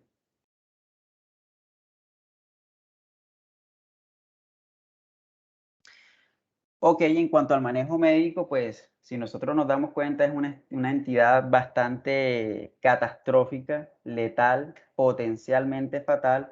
Por lo tanto, el manejo, el abordaje diagnóstico y terapéutico del mismo está basado en un manejo netamente interdisciplinario. Aquí tiene que ser parte del servicio de urgenciología, servicio de ginecobstetricia, servicio de anestesiología, servicio de pediatría y el servicio de medicina intensiva. Entonces, ya a continuación, pues, dejé en evidencia una serie de pasos en los de cómo sería la aproximación terapéutica hacia este tipo de pacientes. Dependiendo, si la paciente presenta esto, trátelo de esta manera. Si presenta esto otro, trátelo de esta manera.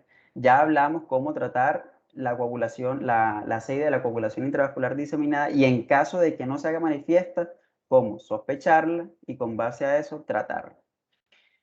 Entonces, el manejo circulatorio, como en muchos de los temas, pues involucra manejo de la vía aérea, de la circulación y de la respiración. Entonces, si primero mi paciente entró en paro, ¿qué debo hacer yo? Usted se tiene que guiar, esto es internacional, usted tiene que guiarse por los lineamientos de la Asociación de la American Heart Association, que es el que le determina a usted los algoritmos o los protocolos en cuanto a reanimación. Acuérdese de cuando una ERSP es efectiva, cuando se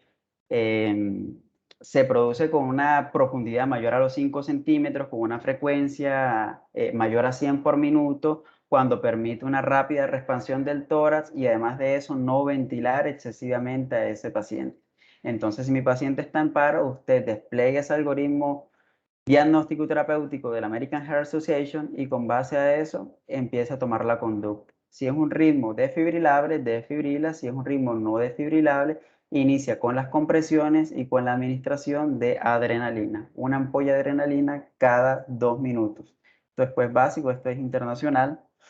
Por el otro lado, recuerden que con base a la fisiopatología, nosotros entendimos que esa paciente puede estar en una insuficiencia respiratoria aguda, que puede ser hipoxémica o hipercápnica o de tipo mixta, eso uno no lo puede saber, puede ser muy variable, y que además de eso, gracias al aumento de las resistencias vasculares pulmonares y a un incremento de la ley de Frank-Starling, así como una disminución de la ley de Fick a nivel del parénquima pulmonar, eso favorece la extravasación de fluido hacia parénquima pulmonar, lo cual puede precipitar un francoedema agudo de pulmón. SDRA, por sus siglas, es síndrome de dificultad respiratoria agudo.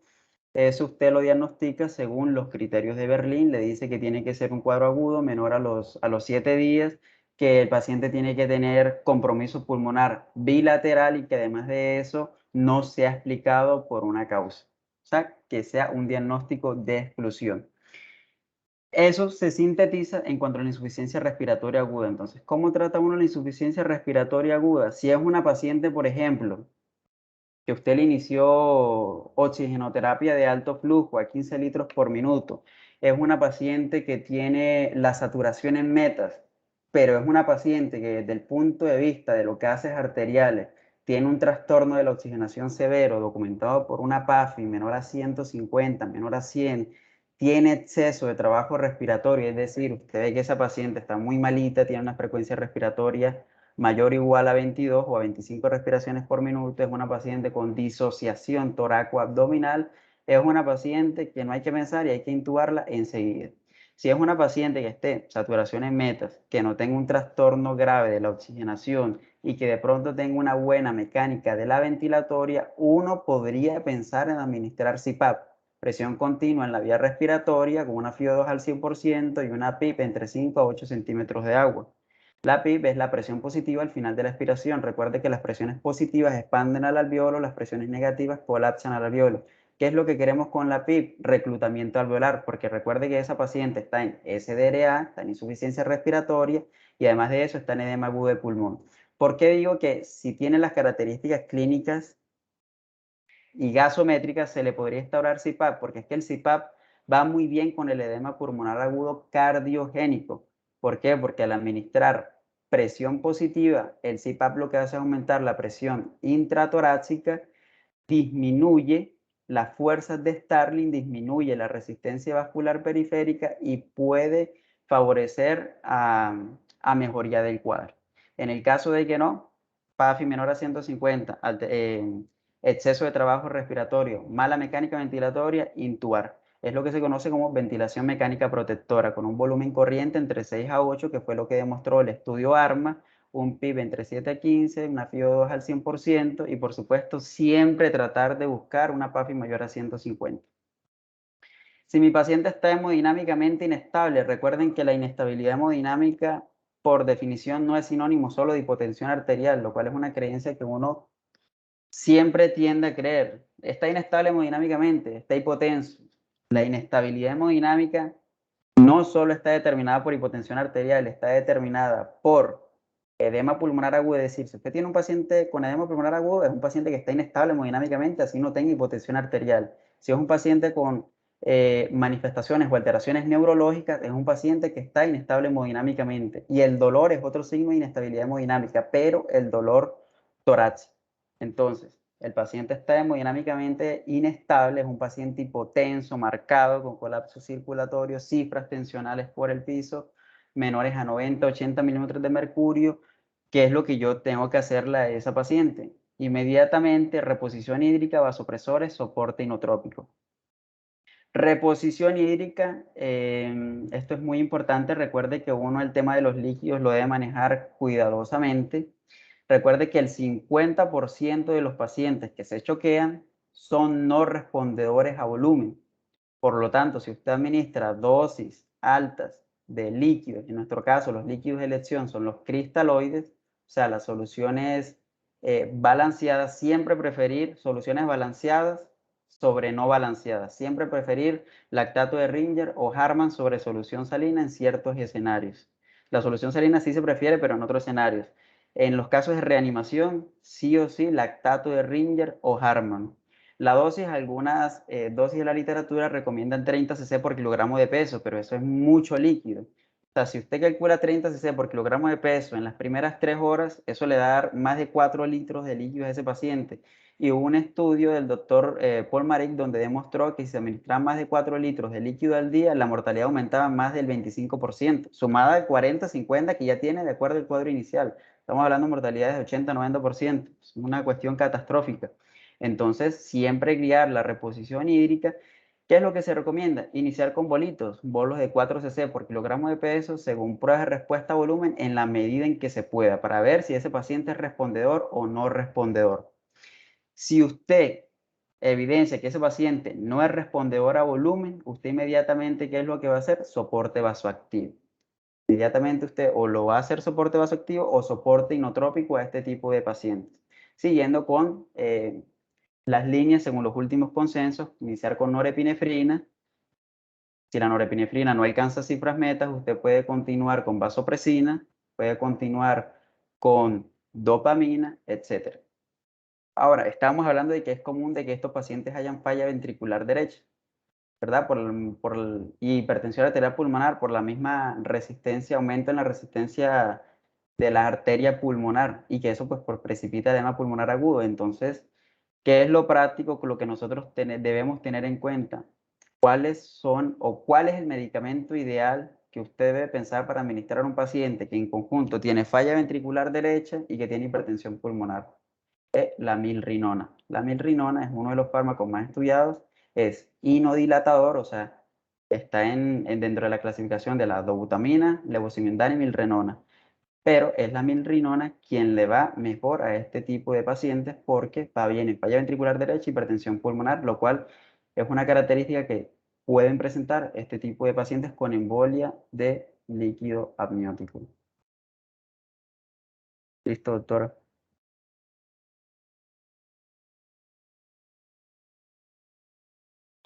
Muchas gracias, Juan. Excelente el resumen que hiciste al principio y, bueno, muy buen cierre con lo de CID. Realmente, como estaba comentando Juan, la embolia del líquido amniótico es una patología sumamente rara, pero tenemos que tenerla en cuenta, tenemos siempre que pensarla porque es tan rara que muchas veces se presenta y si no la tenemos en cuenta, empieza el despelote y no se le da el soporte adecuado a la paciente, no se le enfoca el diagnóstico de forma adecuada y entonces es todo como un despelote hasta que a alguien se le ocurre pensar que estas pacientes recuerden que pueden hacer una embolia de líquido amniótico, que es una patología netamente obstétrica. Entonces, el manejo de estas pacientes con embolia de líquido, perdonen el martilleo, pero ya no sé dónde meterme para que no se escuche. La embolia de líquido amniótico hay que considerarla en toda paciente que está en trabajo de parto. Pueden presentarse inclusive posterior a una amnioresis, no solamente con la ruptura espontánea de las membranas, sino cuando nosotros hacemos la amnioresis durante el trabajo de parto. Recuerden que la amnioresis es una medida que está indicada únicamente para evaluación de las características del líquido amniótico cuando estamos sospechando alguna patología. No se hace de rutina para acelerar el trabajo de parto como se decía anteriormente. Entonces, cuando decidimos hacer una amnioresis, tenemos que considerar en qué momento la vamos a hacer, la presentación está encajada, si hay alguna actividad uterina o si por el contrario no la hay, entonces verificar en qué momento la vamos a hacer, porque es precisamente ese momento de la amnioresis donde puede haber una embolia de líquido amniótico y la paciente en cuestión de segundos, minutos, comienza a presentar dolor torácico como si fuera un evento isquémico agudo y dificultad para respirar. Entonces, cuando tenemos una paciente que es sana, una paciente sin antecedentes cardiovasculares, que está en trabajo de parto, que acaba de parir, le acabamos de hacer una amnioresis y de la nada comienza con este evento agudo, debemos pensar en una embolia de líquido amniótico.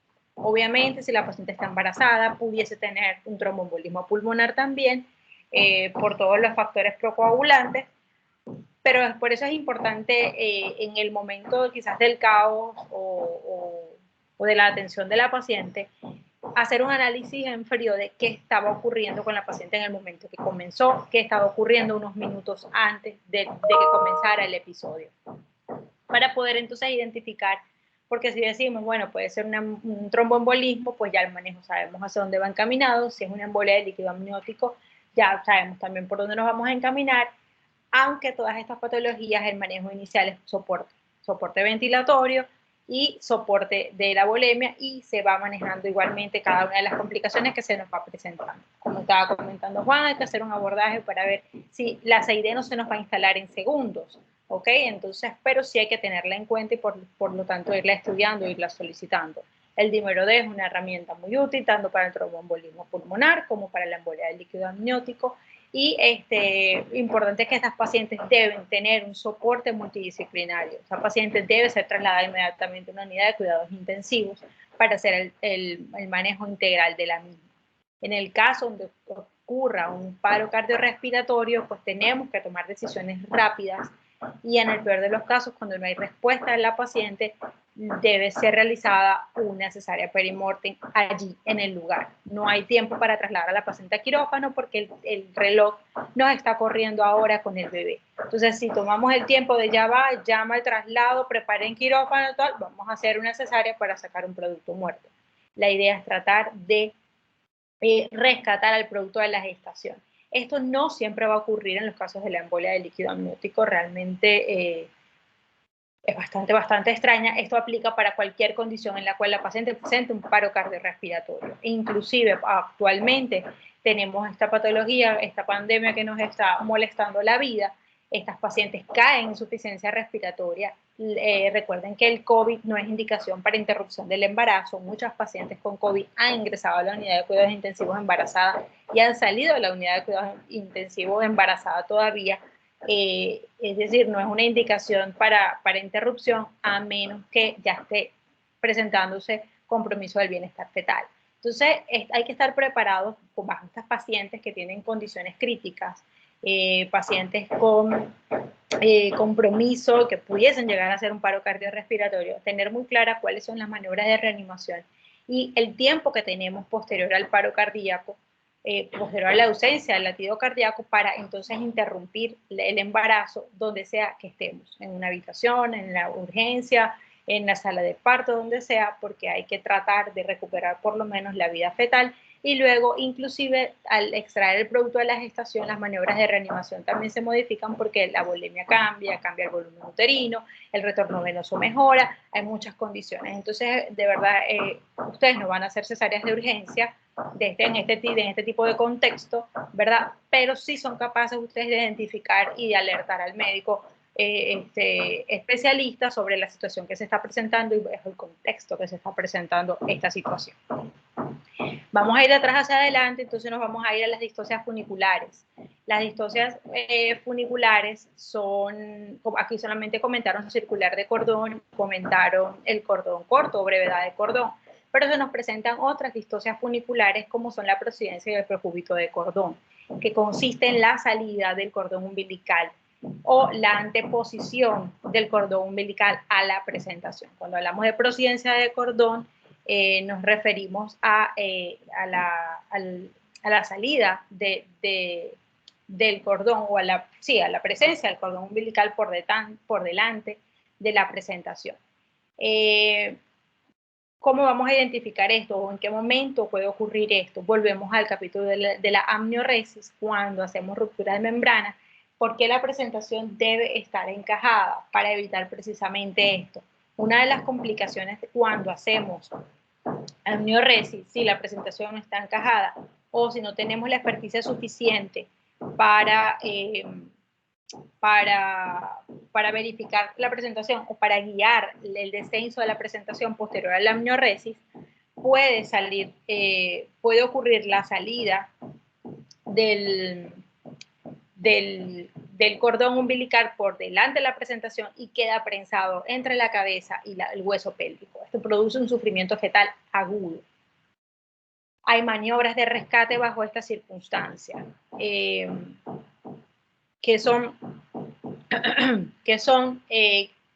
debemos colocar a la paciente en posición de Trendelenburg, debemos elevar los miembros inferiores para tratar de que la presentación se rechace un poco y pare la compresión del cordón. Sino con nuestros dedos, cuando hacemos el tacto, debemos tratar de rechazar la presentación y con nuestra mano, que no es hábil, tratar de, por encima del pubis, levantarla y rechazarla.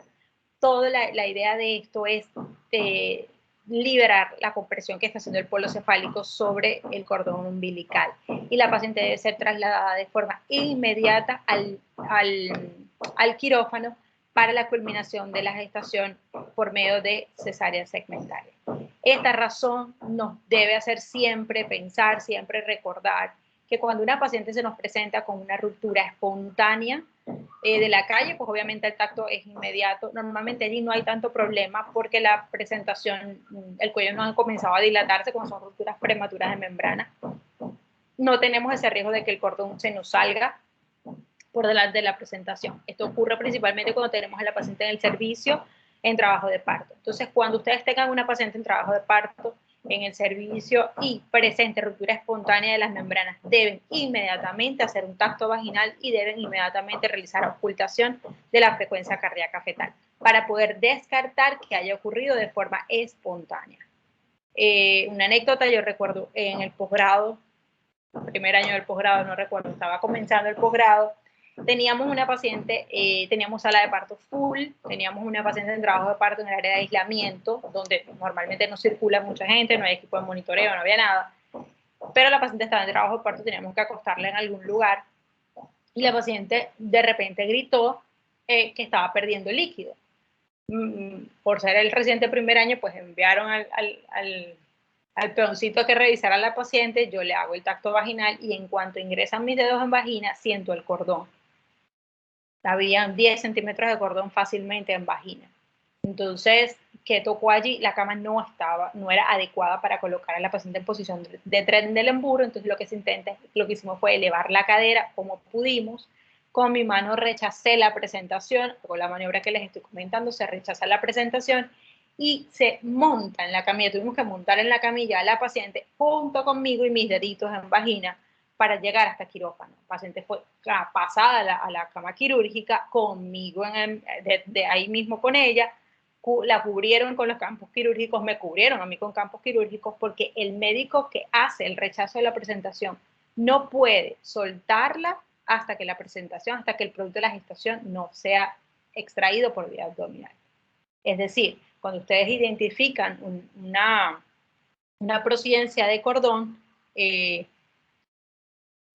deben rechazar la presentación y ahí se van a quedar hasta que saquen ese producto. No pueden sacar la mano, no pueden, ya va que se me cansó el brazo, no, porque cada vez que ustedes suelten o liberen la presión o esa retracción que están haciendo, ese rechazo de la presentación vuelve a comprimir el cordón y son periodos de hipoxia. El feto puede tolerar hipoxias transitorias muy, muy cortas, que son a las que es sometido durante una contracción, pero no son hipoxias, no ocurren hipoxias por oclusión total. Si la presentación cae sobre el cordón, va a ser una oclusión total. Entonces, bajo esas circunstancias, tienen que hacer medidas, acciones rápidas, deben tomarse las medidas adecuadas y deben conocer entonces cuáles son los pasos a seguir. Colocar paciente en Trendelenburg, con el tacto vaginal rechazar la presentación y con la mano que no está en vagina, pues tratar de complementar este rechazo de la presentación a través del pubis. La literatura dice que no se debe intentar reposicionar el cordón dentro de la vagina. Sin embargo, particularmente si la porción de cordón que sobresale es corta, es pequeña y tienen la habilidad o la dilatación les permite introducir o tratar de devolver el cordón a su lugar, lo pueden intentar, pero no deben confiarse de esta maniobra para soltar la presentación, porque quizás no tenemos una procedencia completa, pero sí podemos presentar una laterocidencia y caemos en el mismo cuento, que el paciente nos va a hacer sufrir el feto, nos va a hacer un sufrimiento fetal. Entonces, con la circular de cordón, ¿qué pasa con la circular de cordón? Que les puede dar cambios en el monitoreo. ¿Qué tipos de cambios de monitoreo? Son cambios que se denominan desaceleraciones variables, son descensos de la frecuencia cardíaca que tienen una característica, un trazado muy específico, una forma de W o de B o de U invertida, o de U, perdón, y que cuando uno ve el monitoreo uno dice hay compresión del cordón umbilical. ¿Qué se hace en ese caso? Se debe desplazar a la paciente de cúbito lateral izquierdo o se puede colocar en decúbito lateral derecho. Lo importante es cambiarla de posición y verificar si estos signos en el monitoreo persisten o desaparecen, porque pueden haber compresiones transitorias del cordón. La circular de cordón puede estar y no necesariamente estar apretada, sino que con algún movimiento o alguna posición del feto pues se aprieta y es cuando aparecen las desaceleraciones. Si las desaceleraciones se hacen persistentes, entonces definitivamente lo que sea que está provocándolas, o sea, un nudo verdadero, una circular apretada, no se resolvió con los cambios de posición y por lo tanto ya sí tenemos que tomar la decisión de interrumpir el embarazo. Siempre que encontremos alteraciones en el bienestar fetal, debemos hacer maniobras de reanimación intrauterina que deben conocerlas súper bien. La hiperdinamia produce modificaciones en el bienestar fetal, entonces deben colocar a la paciente en decúbito lateral izquierdo. ¿Por qué en decúbito lateral izquierdo? Porque de esa manera descomprimen la vena cava y mejoran el retorno venoso al corazón materno y por lo tanto la perfusión placentaria por la otra vía. Deben colocar expansores de volumen, como estaba diciendo Juan. Lo que se prefiere es la solución de Ringer, ¿okay? Porque necesitamos expandir, mejorar la volemia para mejorar la perfusión uterina, pero no podemos volvernos locos y cargar a la paciente con la volemia, sino que simplemente vamos dando bolos pequeños para dosis respuesta, ¿ok? Y por último, podemos colocar oxígeno si estamos sospechando que la causa del sufrimiento fetal es por una hipoxia. Y por último, entonces si vemos si la paciente tiene oxitocina, pues obviamente se la retiramos. En cuanto al manejo de las distocias dinámicas, es muy cierto lo que estaba diciendo Socarrás, que el manejo es etiológico, ¿ok? Pero ¿cómo sé yo cuál es la etiología? Entonces, cuando yo tengo se me presenta una distosia dinámica, yo tengo que ir descartando mis diferentes posibilidades diagnósticas.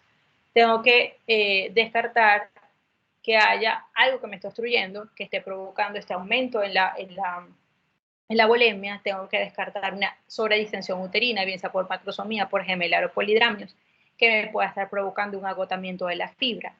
Tengo que descartar simplemente iatrogenia, que es muy común, que son las hiperdinamias que producimos nosotros mismos cuando colocamos goteo de oxitocina, no lo sabemos calcular, y la paciente se levantó al baño, regresó, no tiene bomba de infusión, sino que tiene un macrogotero normal, y ella decidió que ella misma se va a abrir el macrogotero, o le abre el macrogotero la practicante de enfermería, que es nueva y que no conoce el goteo en el que debe estar, y de esa manera estamos produciendo una hiperdinamia. Entonces, obviamente sí, tenemos que conocer la causa, pero tenemos que saber cuál es el manejo de cada una de ellas. Y verificar si cuando tenemos una distosia dinámica tenemos también sufrimiento fetal, porque de ser así tenemos que, obviamente, si la distosia dinámica nos está provocando, por un aumento en la actividad uterina que nos provoca un sufrimiento fetal, pues tenemos que suspender la oxitocina como primer paso a seguir. Posteriormente hacemos todo lo demás de cúbito lateral izquierdo, usamos expansores, y si necesitamos, normalmente la vida media de la oxitocina máximo dura 3 minutos, de manera que una vez que nosotros quitamos oxitocina, en ese periodo de tiempo la respuesta uterotónica debe disminuir. No desaparecer si estaba en trabajo parto espontáneo, pero sí disminuye. En el peor de los casos que eso no ocurra, tenemos que hacer uso de los uteroinhibidores. El uteroinhibidor más utilizado, más accesible, más fácil de dosificar, es el nifedipino, que es un bloqueador de los canales de calcio. Dosis de nifedipino va desde los 10 hasta los 30 miligramos, dosis que se repite luego de 20 o de 10 miligramos cada 20 minutos hasta que obtengamos el cese completo de la actividad uterina.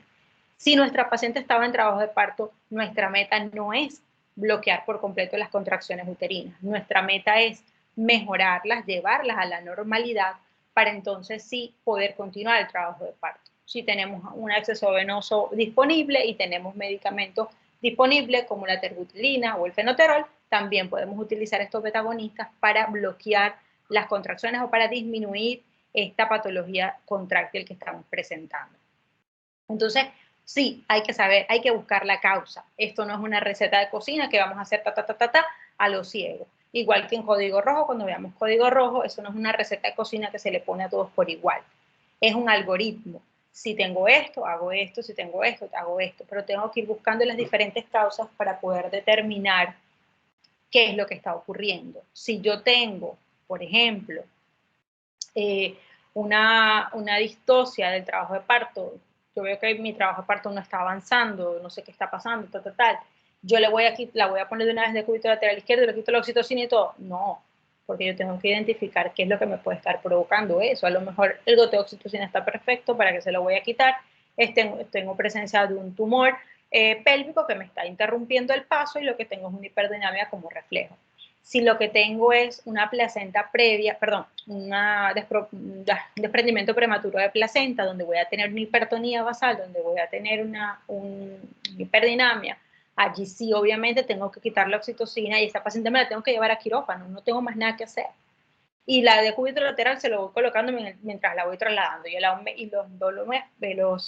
el volumen expansor y el líquido expansor mientras traslado.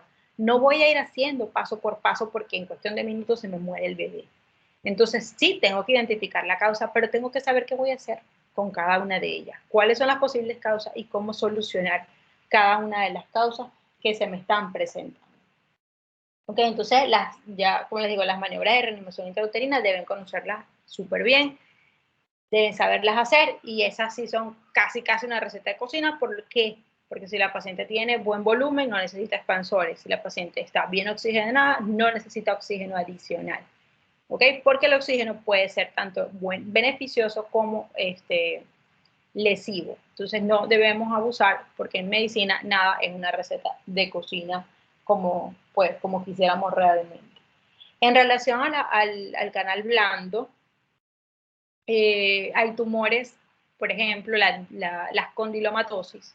Las condilomatosis no suelen obstruir el canal de parto. Las condilomatosis son formaciones blandas. Los condilomas vulvares no son una piedra que están ahí y que evitan que el producto de la gestación salga. Sin embargo, cuando la paciente tiene condilomatosis perineal, cuerpo perineal, no se le debe dar parto vaginal. O sea, eso vendría siendo una distosia del canal blando, pero no por obstrucción, sino porque, como estaba mencionando, creo que fue Socarrás también, al principio, ahí sí me perdí quién fue el que lo mencionó, o fue Terán. Los condilomas producen un sangrado abundante. En el momento de que salga el producto de la gestación, si yo tengo que cortar donde está el condiloma, el sangrado puede ser abundante y difícil de cortar.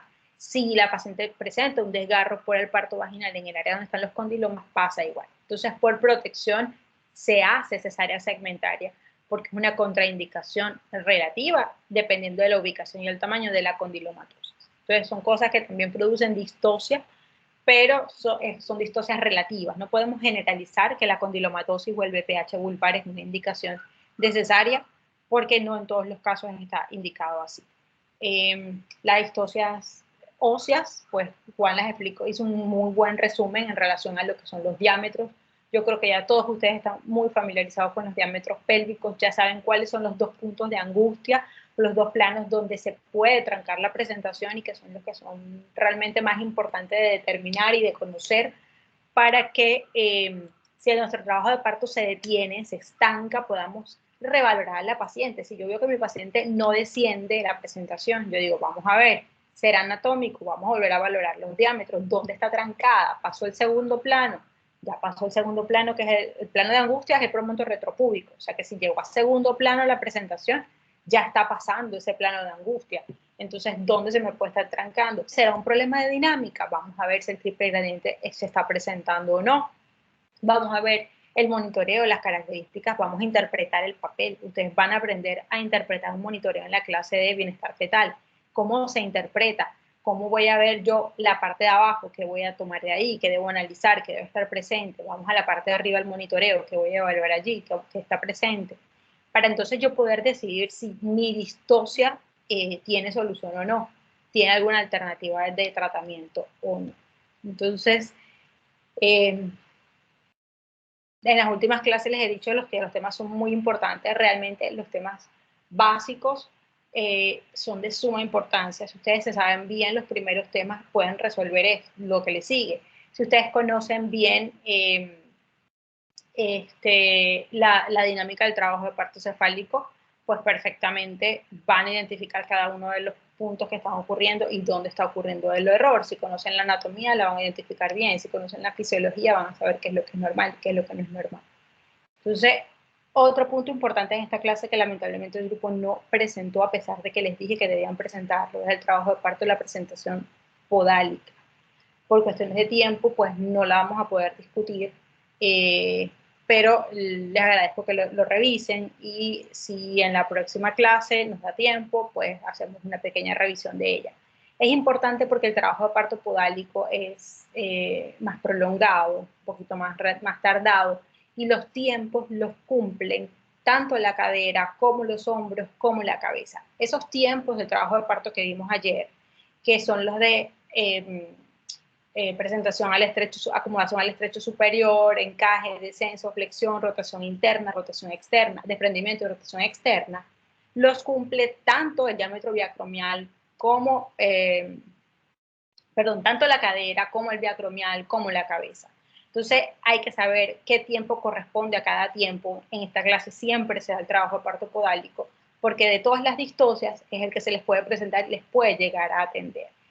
Les puede tocar atenderlo. Cuando uno atiende un trabajo de parto podálico, hay maniobras que son sumamente importantes. Mientras menos tocamos el producto de la gestación, pues mucho más beneficioso va a ser y de una forma mucho más natural va a transcurrir el trabajo de parto. Cuando salen las nalgas, debemos hacer el asa de cordón para evitar que haya compresión del mismo. Luego hay rotación externa. Luego tratamos de sacar los hombros y por último hacemos la maniobra de Morisot para extracción del polo cefálico. Pero realmente explicarlo hacia capela no tiene sentido porque son imágenes que deben ver para poder ir explicando punto a punto cada una de las maniobras. De manera que el grupo tiene la tarea de tener las diapositivas listas de trabajo de parto como se les indicó. Y en la clase que nos quede tiempo, las voy a llamar para que entonces hagan la explicación del trabajo de parto y yo poder aclararles todas y cada una de las maniobras que se hacen para la atención del trabajo de parto podálico. Normalmente, a los fetos en presentación podálica se les da cesárea, la mayoría de las veces, aunque hay indicación obstétrica, pacientes que ya han tenido partos vaginales, con pelvis probada, se les puede dar un parto podálico sin ningún problema. Fetos que no sean macrosómicos, entre otros. Pero por cuestiones de seguridad obstétrica, diría yo, la mayoría de los obstetras le dan parto por cesárea a las podálicos. Sin embargo, eso no quiere decir que a ustedes en su rural se les pueda presentar un trabajo de parto en periodo expulsivo. Pacientes sin control prenatal o pacientes de residencia lejana que les llega al servicio de urgencia, están ustedes solos y viene con las nalgas prácticamente afuera. Esa paciente no la pueden remitir y ustedes deben conocer qué deben hacer para atender el trabajo de parto podálico. De manera que entonces queda como responsabilidad del grupo expositor preparar las diapositivas para que entonces, si el viernes, después que yo termine de dar la clase, nos queda tiempo, vemos parto podálico el día viernes. Y si no, en algún momento de la próxima semana vamos a discutir parto podálico porque es obligatorio que conozcan las maniobras y que sepan qué es lo que está ocurriendo paso a paso en ese parto. ¿Ok? Bueno. ¿Alguna pregunta, alguna duda sobre el tema que no haya quedado clara?